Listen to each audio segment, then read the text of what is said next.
What is your impression of Brian Kelly's Southern accent? I have got to go down. I've got to get myself to Baton Rouge so that I can help him with some of the dialect. That was the funniest thing I think.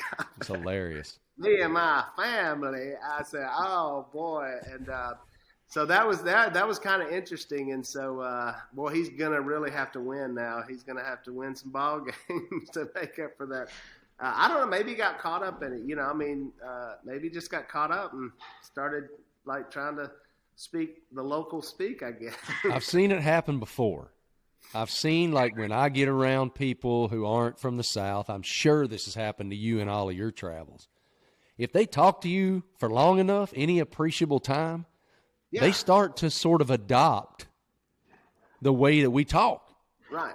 And it didn't take Coach Kelly but about 13 hours, and he all of a sudden was a Louisianan.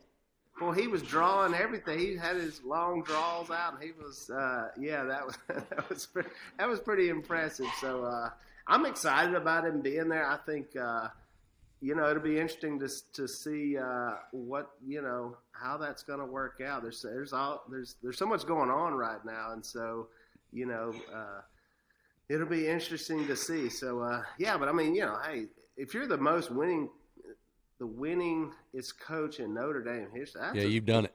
That's a pretty big deal, He's a really good football coach. I mean, he's a really good football coach. His process is great, and now he's going to be able to bring that process to a university that has Notre Dame's Notre Dame.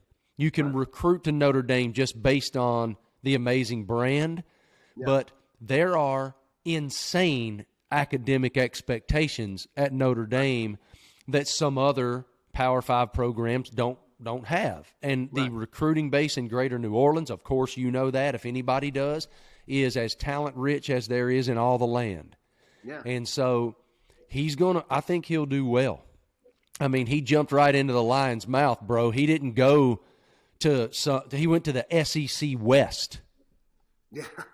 Yeah, it's a tough conference. And now he can speak the language, so now he's going to be able to talk to these kids. He can go right into those living rooms and talk to mama and daddy and boo-boo and cuckoo and them and let them all know.